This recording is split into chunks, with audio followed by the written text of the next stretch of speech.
Hello viewers, অচ্যুতদার free coaching চ্যানেলে তোমাদের সকলকে স্বাগত জানাই। আজকের এই ভিডিওতে তোমরা যারা ক্যালকাটা ইউনিভার্সিটিতে বিএ হিস্ট্রি অনার্সে থার্ড সেমিস্টারে পড়ছো, তোমাদের যে ডিএস সিসি3 পেপারটি রয়েছে, পাশাপাশি তোমরা যারা জেনারেল বা পাশে পড়ছো থার্ড সেমিস্টারে, তোমাদের যে এমডিসি3 পেপারটি রয়েছে প্রাচীন ভারতের ইতিহাস, এই পেপারটির একটি ইম্পর্টেন্ট প্রশ্ন গান্ধার শিল্প। এই গান্ধার শিল্প নিয়ে সংক্ষিপ্ত আলোচনার শেষে এর যে উত্তর, সেই উত্তরটি তোমাদের সামনে তুলে ধরবো। তার আগে বোর্ডে কি লেখা আছে একবার আমরা দেখে নিই। দেখো, বিএ হিস্ট্রি অনার্স এবং জেনারেল থার্ড সেমিস্টার ডিএস সিসি3 বা এমডিসি3 বা নেতাজি সুভাষ ওপেন ইউনিভার্সিটিতে তোমরা যারা পড়ছো ফার্স্ট সেমিস্টারে, তোমাদের যে সিসি3 পেপারটি রয়েছে, সেই পেপারেরই একটি ইম্পর্টেন্ট প্রশ্ন গান্ধার শিল্প, 5 নম্বরের একটি ইম্পর্টেন্ট প্রশ্ন। তা দেখো, গান্ধার শিল্প পরীক্ষায় আসবেই, এবার তোমাদের কনফার্ম আসবে, ভেরি ভেরি ইম্পর্টেন্ট। দেখো, গান্ধার শিল্প কিন্তু শুধু একমাত্র নয়, এই যে শিল্পকলা শুধু গান্ধারে কিন্তু গড়ে ওঠেনি, মথুরাতেও গড়ে উঠেছিল। মথুরা শিল্প পড়তে হয়, অমরাবতী শিল্পকলা গড়ে উঠেছিল। অ্যাকচুয়ালি 3টি শিল্পকলা গড়ে ওঠে, এক গান্ধার, মথুরা এবং অমরাবতী বা বেঙ্গির শিল্পকলা। এর মধ্যে গান্ধার শিল্পকলা সব থেকে বেশি ইম্পর্টেন্ট থাকে, যেহেতু আগের বছর পড়েনি পরীক্ষায় 2023-এ, তাই 2024-এ তোমরা পরীক্ষা দেবে, তোমাদের অবশ্যই পরীক্ষায় আসবে। তাই খুব ভালো করে এই ক্লাসটা তোমরা করবে, তাহলে গান্ধার শিল্প সম্পর্কে তোমাদের বেসিক আইডিয়া তৈরি হয়ে যাবে এবং তোমরা খুব সুন্দর এই অ্যান্সারটি মুখস্থ করতে পারবে। দেখো, গান্ধার শিল্প অর্থাৎ এখানে শিল্প সংস্কৃতির কথা বলা হয়েছে। শূন্য বা কান্য বংশের রাজত্বকালে গান্ধার শিল্পের সূচনা হলেও মূলত এই শিল্পের বিকাশ ঘটে কুষাণ বংশের রাজত্বকালে বা কুষাণ সম্রাট কনিষ্কের রাজত্বকালে। কুষাণরা রাজত্ব করে কখন? খ্রিস্টীয় প্রথম শতকে, অর্থাৎ কনিষ্ক সিংহাসনে বসেন 78 খ্রিস্টাব্দে। ঠিক এই সময়ে গান্ধার শিল্প বিকশিত হয়েছিল। গান্ধার উত্তর পশ্চিম ভারতের একটি অঞ্চলের নাম হচ্ছে গান্ধার। শুধু যে গান্ধার অঞ্চলে এই শিল্প ছিল তা নয়, গান্ধারের পাশাপাশি তক্ষশিলা, জালালাবাদ, ইউসুফজাই, রানাগুন্ডাই, এরকম একটা বিস্তীর্ণ অঞ্চল জুড়ে এই জায়গায় এক বিশেষ ধরনের শিল্পকলা, মানে ভাস্কর্যের কথা বলছি, মূর্তি নির্মাণ, এই ভাস্কর্য শিল্পের বিকাশ ঘটে। অ্যাকচুয়ালি এই জায়গায় একসময় গ্রিক আক্রমণ হয়, আলেকজান্ডার আক্রমণ করেন এবং এই অঞ্চলে গ্রিক প্রভাব থাকে। তাই তক্ষশিলাতে বা এই গান্ধারে যে শিল্পকলা গড়ে ওঠে, সেই শিল্পকলার প্রধান বৈশিষ্ট্য ছিল এটা ধর্মীয় বিষয়কে কেন্দ্র করে এখানে মূর্তি তৈরি হয়। ততদিনে ভারতবর্ষে বৌদ্ধ ধর্ম ছড়িয়ে পড়েছে, সেই অশোকের আমল থেকে কনিষ্কের আমল পর্যন্ত এনারা তো বৌদ্ধ ধর্মের ব্যাপক প্রসার ঘটান। ফলে গান্ধারে প্রচুর পরিমাণে গৌতম বুদ্ধের মূর্তি নির্মিত হয় এবং এই মূর্তি নির্মাণের উপরে শুধু যে ভারতীয় শিল্পকলার প্রভাব পড়েছিল তা নয়, এই শিল্পের উপরে গ্রিক দেশের প্রভাব পড়েছিল। গ্রিস দেশের যে দেবতা জিউস, অ্যাপেলো, যে একদম দানবের মতো শরীর তাদের, সেই গ্রিক দেবতা অ্যাপেলো বা জিউসের যে মূর্তি, সেই মূর্তির ছাপ পড়েছিল এই গান্ধার শিল্পের গৌতম বুদ্ধের মূর্তির উপর। কারণ গৌতম বুদ্ধের মূর্তিতে তার যে পেশি, সেটা ছিল পেশি বহুল, চুল ছিল কোঁকড়ানো এবং আরো অন্যান্য দেহ ভঙ্গিমায় দেখা যায় পরিপূর্ণভাবে গ্রিক দেশের প্রভাব পড়েছিল। তাই রমেশচন্দ্র মজুমদার বলেছিলেন যে গান্ধার শিল্পের যে শিল্পী, তার হাত দুটি গ্রিক দেশের ছিল, কিন্তু অন্তর বা হৃদয় ছিল ভারতীয়। তাই গান্ধার শিল্পকে আমরা বলি যে ইন্দো গ্রিক শিল্প। গান্ধার শিল্পের উপর গ্রিক দেশের প্রভাব পড়ে, আবার কোনো কোনো ঐতিহাসিক বলেছেন যে রোমান দেশের প্রভাবও পড়েছিল। যেমন শিল্প বিশেষজ্ঞ হ্যাভেলস, ফার্গুসন, এনারা বলছে ইন্দো গ্রিক শিল্প। তাই এই গান্ধার শিল্পে গৌতম বুদ্ধের মূর্তি নির্মিত হয় এবং মূর্তি নির্মাণের যে বৈশিষ্ট্য, সেই বৈশিষ্ট্যের মধ্যে আমরা গ্রিক দেশের প্রভাব লক্ষ্য করতে পারি। এছাড়া গান্ধার শিল্পের মূর্তি নির্মাণে আরো অনেক ধরনের বৈশিষ্ট্য, যেমন প্লাস্টার অফ প্যারিসের ব্যবহার, পালিশের ব্যবহার, বা বিভিন্ন প্রসাধনী দ্রব্যের ব্যবহার, এরকম একাধিক জিনিস কিন্তু আমরা লক্ষ্য করতে পারি গান্ধার শিল্পের মূর্তি নির্মাণের ক্ষেত্রে। দেখো, গান্ধার শিল্পের উপরে আমি একটি ভিডিও ক্লাস এর আগে দিয়েছিলাম, সেই ভিডিওটা দেখলে পরিষ্কার হয়ে যাবে তোমাদের গান্ধার শিল্প বিষয়টা কি। তা আমরা এবার সেই ভিডিওটা একবার দেখে নেব। গান্ধার কথাটির সাথে আমরা পরিচিত কম বেশি। গান্ধার আমাদের ভারতবর্ষের উত্তর পশ্চিম সীমান্তে একটা জায়গায় অবস্থিত ছিল, একটি রাজ্য ছিল। খ্রিস্টপূর্ব 6শ শতকে গান্ধার ছিল একটি রাজ্য, 16টি জনপদের মধ্যে একটি জনপদ ছিল কিন্তু এই গান্ধার। এবং গান্ধারের রাজধানী ছিল তক্ষশিলা, যে তক্ষশিলায় ভারতবর্ষের প্রথম শিল্প মানে বিশ্ববিদ্যালয়, প্রথম প্রাচীন বিশ্ববিদ্যালয় গড়ে ওঠে এই গান্ধারে। তা দেখো, মৌর্য যুগের পরবর্তীকালে, বিশেষ করে শক এবং কুষাণ যুগে, মৌর্য যুগের পরে এরা রাজত্ব করে। তো এই যুগে ভারতবর্ষে যেসব শিল্পকলা গড়ে ওঠে তার মধ্যে গান্ধার শিল্প ছিল অন্যতম। ভারতবর্ষের উত্তর পশ্চিম সীমান্তে এই গান্ধার অঞ্চলকে কেন্দ্র করে এই গান্ধার শিল্পরীতির বিকাশ ঘটে। তবে শুধুমাত্র গান্ধার অঞ্চলেই এটা সীমাবদ্ধ ছিল না। গান্ধারের পার্শ্ববর্তী যেসব অঞ্চল ছিল, বেগরাম, সোয়াট উপত্যকা, বেনিয়ান বা তক্ষশিলা, জালালাবাদ, ইউসুফজাই, এইসব জায়গাকে কেন্দ্র করে কিন্তু এই গান্ধার শিল্পের বিকাশ ঘটেছিল খ্রিস্টীয় প্রথম শতকে। এই বিষয়টা নিয়ে আমরা প্রথমে লিখবো ভূমিকাতে। এরপরে দেখো সময়কাল। সময়কাল বলতে দেখো, গান্ধার শিল্পরীতির সময়কাল নিয়ে পণ্ডিতদের মধ্যে অনেক বিতর্ক আছে। তবে গান্ধার অঞ্চলে বিভিন্ন প্রত্নতাত্ত্বিক খনন কার্য হয়েছে এবং খনন কার্যের ফলে বিভিন্ন প্রত্ন সামগ্রী পাওয়া গেছে। সেগুলো গবেষণা করে দেখা গেছে যে গান্ধার শিল্পের সময়কাল হচ্ছে খ্রিস্টীয় প্রথম শতক। বিশেষ করে কনিষ্কের রাজত্বকালে এই গান্ধার শিল্পের কিন্তু চরম বিকাশ ঘটে।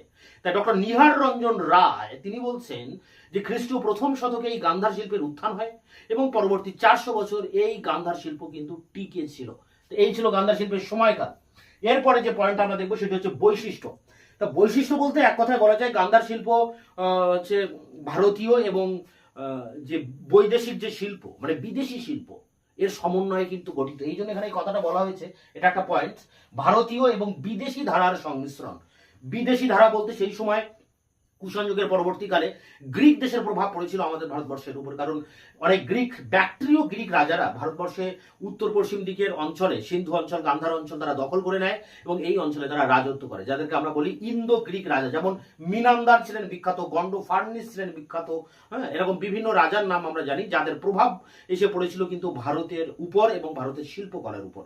তাই এই কথাটা এই জন্য বলা হচ্ছে যে বিদেশি ধারার সংমিশ্রণ। এখানে দেখো গ্রিক ও রোমান প্রভাব। দেখো, গান্ধার শিল্পরীতি ভারতে গড়ে ওঠে এবং বৌদ্ধ ধর্মকে কেন্দ্র করে এই শিল্পের বিকাশ ঘটে। কারণ এই শক কুষাণ রাজারা বৌদ্ধ ধর্মের পৃষ্ঠপোষক ছিলেন, এই জন্য বৌদ্ধ ধর্ম এই সময় ব্যাপক জনপ্রিয় হয়ে ওঠে এবং গৌতম বুদ্ধের মূর্তি, বোধিসত্ত্বের মূর্তি কিন্তু এই সময় এই গান্ধার শিল্পে কিন্তু নির্মাণ করা হয়। তাই গান্ধার শিল্প ভারতীয় শিল্প, তবে গান্ধার শিল্পের উপর অনেক বিদেশি প্রভাব পড়েছিল, বিশেষ করে গ্রিক দেশের প্রভাব পড়েছিল। গ্রিক দেশের যে দেবতারা ছিলেন জিউস, অ্যাপেলো, তাদের অনুকরণে গৌতম বুদ্ধের মূর্তি নির্মাণ করা হয়। গৌতম বুদ্ধের পেশিবহুল বাহু, কুঞ্চিত কেশ, কোকড়ানো চুল, অর্ধনিমিলিত চক্ষু, উত্থিত বাহু, তারপরে তার যে মূর্তিতে গোপ বা মূর্তিতে পাগড়ি বা প্রসাধন সামগ্রী, উত্তরীয়, এগুলো গ্রিক দেবতাদের মূর্তিতে দেখা যায়। কিন্তু গৌতম বুদ্ধের মূর্তি নির্মাণ করতে গিয়ে এই সব বৈশিষ্ট্য কিন্তু এখানে দেখা যাচ্ছে। হ্যাঁ, এবং পাশাপাশি ভারতীয় শিল্পের যে আধ্যাত্মিকতা সেটিও কিন্তু এই শিল্পের মধ্যে দেখা যাচ্ছে। তাই ভারতের এই গান্ধার শিল্প একদিকে যেমন ছিল ভারতীয় শিল্প, অন্যদিকে পাশাপাশি এখানে গ্রিক শিল্পের যে প্রভাব পড়ে, তাই এটাকে গ্রিক এবং বৌদ্ধ শিল্প বা ভারতীয় গ্রিক শিল্প বলা যায়। এই জন্য দেখো, পার্সি ব্রাউন যিনি শিল্প বিশেষজ্ঞ, ইংল্যান্ডের এক বিখ্যাত পার্সি ব্রাউন শিল্প বিশেষজ্ঞ, তিনি এই শিল্পকে বলছেন গ্রিক বুদ্ধিস্ট। কারণ এই শিল্প ভারতীয় হলেও এই শিল্পের উপর গ্রিক দেশের প্রভাব পড়েছিল বলে তিনি মনে করছেন, পার্সি ব্রাউন। এরপরে দেখো এস.কে. সরস্বতী, ভারতীয় দক্ষিণ ভারতের একজন শিল্প বিশেষজ্ঞ যার নাম ষোড়শী কুমার সরস্বতী, এবং জন মার্শাল, এনার নাম তো আমরা জানি, প্রত্নতাত্ত্বিক। এনারা দুজন বলছে যে এই গান্ধার শিল্পের উপর গ্রিক দেশের প্রভাব কিন্তু সব থেকে বেশি ছিল, যে গ্রিক প্রভাব বেশি ছিল। আবার ডক্টর রমেশ চন্দ্র মজুমদার তিনি বলছেন যে গান্ধার শিল্প যারা তৈরি করেছিল সেই শিল্পী তাদের হাত দুটি ছিল গ্রিক দেশের, তাই গ্রিকের ভাস্কর্যের মতো মূর্তির মতো তারা মূর্তি বানিয়েছিল, কিন্তু তাদের অন্তর ছিল ভারতীয়। এই কথাটা কিন্তু খুবই ইম্পর্টেন্ট একটা ডায়লগ তিনি দিয়েছিলেন, যে গান্ধার শিল্পের যে শিল্পীরা ছিল তাদের হাত দুটি গ্রিক দেশের হলেও তার অন্তর ছিল সম্পূর্ণ ভারতীয়। তাহলে দেখো এখানে S K. Saraswati, Marshall, John Marshall এবং রমেশ চন্দ্র মজুমদার, পার্সি ব্রাউন, এনাদের প্রত্যেকেরই বক্তব্য যে গান্ধার শিল্পের উপর কিন্তু বিদেশি গ্রিক দেশের প্রভাব পড়েছিল। তো এটা একটা তার বৈশিষ্ট্যের মধ্যে পড়ে। এগুলি ছাড়াও কিন্তু আরো কিছু বৈশিষ্ট্য রয়েছে। যেমন প্রথম বৈশিষ্ট্য কি, দেখো পরের পয়েন্ট, অন্যান্য বৈশিষ্ট্য। অন্যান্য বৈশিষ্ট্যের মধ্যে আমরা দেখব যে এই গান্ধার শিল্পের উপর একদিকে ভারতীয়, একদিকে গ্রিক, আর একদিকে রোমান। যেহেতু গ্রিক দেশের উপর বা রোমান দেশের প্রভাব ছিল, তাই এখানে রোমান প্রভাবটাও এসে কিন্তু এফেক্ট ফেলছে। তাই গান্ধার শিল্পে ভারতীয়, গ্রিক এবং রোমান এই 3 দেশের সমন্বয় কিন্তু এখানে লক্ষ্য করা যায়। এবং মূর্তি তৈরিতে বিভিন্ন পাথর, বালি, চুনা পাথর বা চুন, প্লাস্টার অফ প্যারিস এগুলো ব্যবহার করা হয়। এবং সোনালী রং বা গাঢ় রঙের প্রলেপ এখানে এই মূর্তিতে দেখা যায়। এবং মূর্তিগুলিতে যে পালিশের কাজ সেটি কিন্তু ছিল চমৎকার। এবং মূর্তিগুলিতে যে গো বা পাগড়ি বা প্রসাধনী, উত্তরীয় এগুলো কিন্তু ব্যবহার করা হয়। এবং গ্রিক দেবতা যে জিউস বা অ্যাপেলো, তাদের মতো করে পেশিবহুল বাহু, কুঞ্চিত কেশ এবং হৃষ্টপুষ্ট দেহ, এই সব বৈশিষ্ট্য কিন্তু এই গান্ধার শিল্পের মধ্যে আমরা লক্ষ্য করতে পারি। তাই এখানে অন্যান্য বৈশিষ্ট্যের মধ্যে আমরা সেই সব প্রসঙ্গগুলি লিখবো। এর পরের পয়েন্ট দেখো, বিকাশের সর্বোচ্চ পর্যায়। কখন এর বিকাশ ঘটে? দেখো, গান্ধার শিল্প অনেক আগে থেকেই কিন্তু শুরু হয়। অনেক আগে থেকেই গান্ধার শিল্পের সূচনা হয়। শুধুমাত্র কুষাণ সম্রাট কনিষ্কের সময় গিয়ে এই গান্ধার শিল্পের চরম বিকাশ ঘটে। এবং যে বৌদ্ধ ধর্ম এই সময় রাজকীয় পৃষ্ঠপোষকতা লাভ করে এই কুষাণ সম্রাট কনিষ্কের সময়। এবং বৌদ্ধ ধর্মের যে অনুষঙ্গ সেটি গান্ধার শিল্পের মূল বিষয়তে পরিণত হয়। গৌতম বুদ্ধের মূর্তি নির্মাণ এখানে প্রাধান্য পায়। এবং গৌতম বুদ্ধের মূর্তি বা বোধিসত্ত্বের মূর্তি এখানে কিন্তু তৈরি করা হয়। এছাড়াও আমরা দেখতে পাচ্ছি যে এই কুষাণ সম্রাট কনিষ্কের প্রভাবে এই গান্ধার শিল্প সেই সময় ভারতের যে অন্যান্য আরো কিছু কিছু শিল্প গড়ে উঠেছিল, যেমন সাঁচি, সারনাথ, ভারত, অমরাবতী, এগুলো কিন্তু গান্ধার শিল্পের মতো আরেকটি বা আরো অনেকগুলি শিল্পকলা যেগুলো স্বতন্ত্র ছিল, কিন্তু এগুলো গান্ধার শিল্পের প্রভাবেই গড়ে উঠছে। মথুরা, অমরাবতী, ভারহুত, সাঁচি, সারনাথ এইসব শিল্পকলা গড়ে উঠছে গান্ধার শিল্পের প্রভাবে। এবং তার পৃষ্ঠপোষকতা করছেন কুষাণ সম্রাট কনিষ্ক। এবং এই কনিষ্কের সহায়তায় এই গান্ধার শিল্প ভারতের সীমানা ছাড়িয়ে চীন, তিব্বত, মঙ্গোলিয়া, কোরিয়া, জাপান এবং মধ্য এশিয়ার বিভিন্ন অঞ্চলে কিন্তু ছড়িয়ে পড়ছে।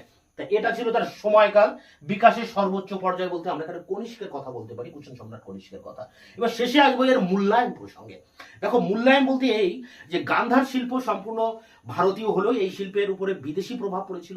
এবং গান্ধার শিল্পের অনেক প্রশংসা করেছেন অনেক ঐতিহাসিক, অনেক শিল্প বিশেষজ্ঞ এখানে কিন্তু প্রশংসা করেছেন। আবার অনেকে কিন্তু এর সমালোচনাও করেছেন। কেমন সমালোচনা করেছেন একবার এখানে দেখে নিই আমরা। যেমন এখানে বলছে, দেখো, যে গান্ধার শিল্প ছিল ভারতের প্রথম সার্থক শিল্প। ভারতের প্রথম নাম করা শিল্প বিশ্বের পর্যায়ে সেটি হচ্ছে গান্ধার শিল্প। তাই বলছে ভারতের সার্থক শিল্প। ডক্টর ত্রিপাঠী বলছেন যে পরবর্তীকালে গুপ্ত যুগ আসছে, গুপ্ত যুগেও এই গান্ধা শিল্পের কিন্তু প্রভাব ছিল। তা গান্ধার শিল্প এতটাই উৎকর্ষ ছিল যে গান্ধার শিল্পের প্রভাব গিয়ে পড়ছে গুপ্ত যুগে। তবে সৌন্দর্যের যে বিচার, এখানে তো সব শিল্পকলা তৈরি করা, মূর্তি নির্মাণ, এখানে সৌন্দর্যের ব্যাপার আছে।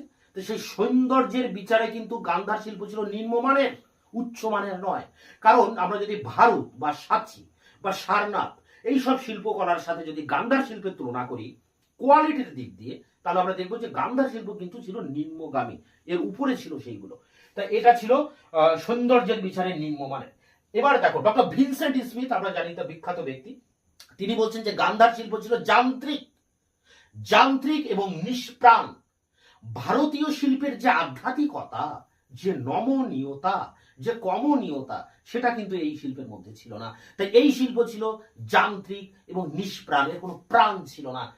জন মার্শাল বলছেন এই শিল্প ছিল অনুকরণের অনুকরণ, মানে ডুপ্লিকেট কপি, একটা জিনিস থেকে দেখে দেখে বানানো আরেকটা কপি। মানে ইনি বলছেন যখন গান্ধার শিল্পের এই মূর্তি খুব জনপ্রিয় হয়ে ওঠে, তখন এই মূর্তির চাহিদা এতটাই বেড়ে যায় যে তার যোগান দেওয়াটা সম্ভব হয়নি। তাই তখন যে সাঁচে যে মূর্তি তৈরি করা হয়, সাঁচে যে মূর্তি তৈরি করা হয়, ঠিক সেই রকম ভাবে গান্ধার শিল্পে এই সময় সাঁচে ঢালাই করে এই মূর্তি নির্মাণ করা হয়েছিল। তাই এই মূর্তির গুণমান ছিল নিম্নমানের এবং এই শিল্প ছিল অনুকরণের অনুকরণ। জন মার্শাল বলছেন। ডক্টর রমেশ চন্দ্র মজুমদার বলছেন এই শিল্প ভারতের ভিতরে প্রবেশ করতে পারেনি, কারণ এই শিল্প কোথায় ছিল? গান্ধার অঞ্চলে, ভারতের উত্তর পশ্চিম সীমান্ত অঞ্চলে। তাই ভারতীয় শিল্প ভিতরে যেহেতু এটা প্রবেশ করতে পারেনি, তাই ভারতের যে মূল শিল্পকলা, সেই শিল্পকলার উপরে কিন্তু গান্ধার শিল্পের প্রভাব তেমন পড়েনি। এই ছিল সংক্ষিপ্ত আলোচনা। আরেকবার আমরা দেখে নেবো যে এখানকার মূল বিষয়টি কি। তখন প্রথমে ভূমিকা লিখবো, তারপরে আমরা লিখবো এর সময়কাল, তারপরে আমরা লিখবো এর বৈশিষ্ট্য, তারপরে যে অন্যান্য যেসব বৈশিষ্ট্য রয়েছে সেটা লিখবো।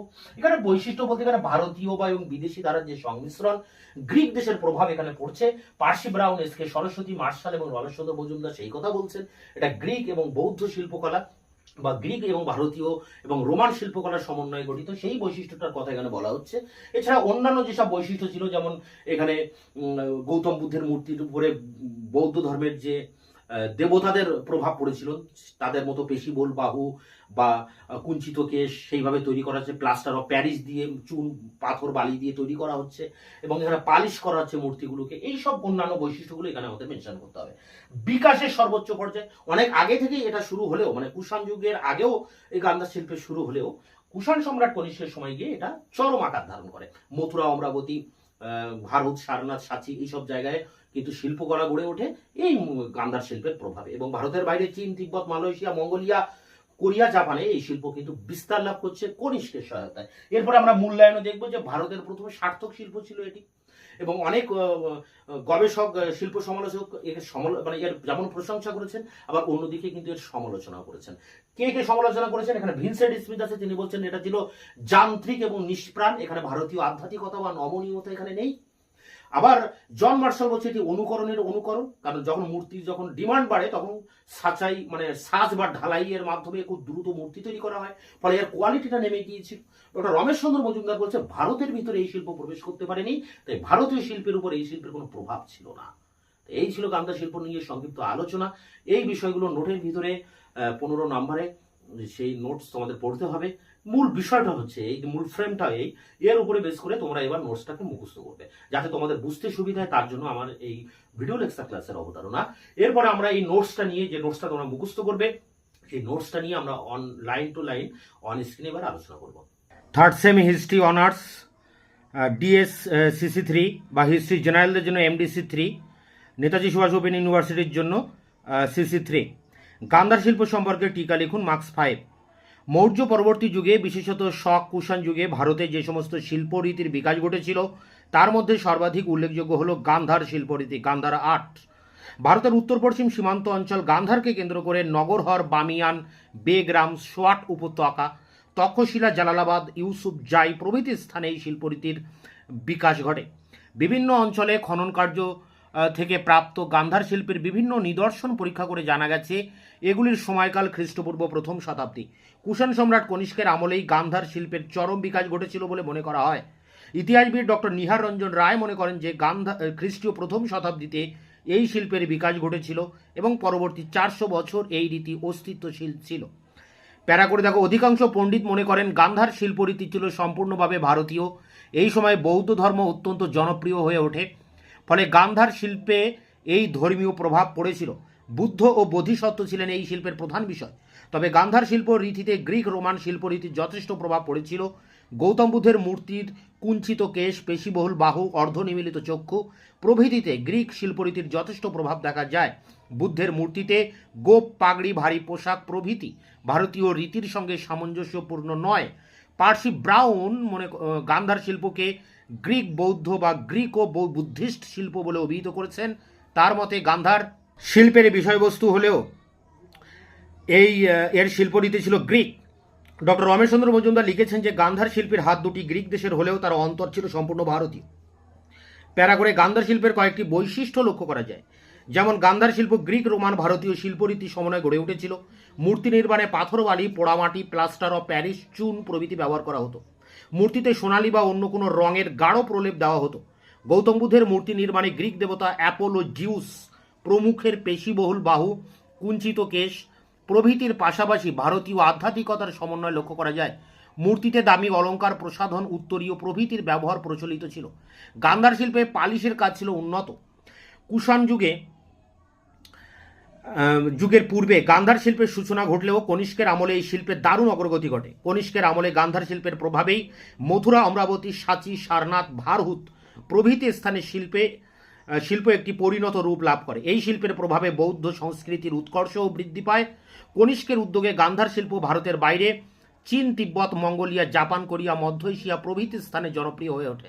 প্যারা করে এটি শেষ প্যারা। গান্ধার মূল্যায়ন করা হয়েছে এখানে। গান্ধার শিল্প সম্পর্কে ঐতিহাসিকদের মধ্যে মিশ্র প্রতিক্রিয়া লক্ষ্য করা যায়। কেউ কেউ বলেন যে ভারতের প্রথম সার্থক শিল্প ছিল গান্ধার শিল্প।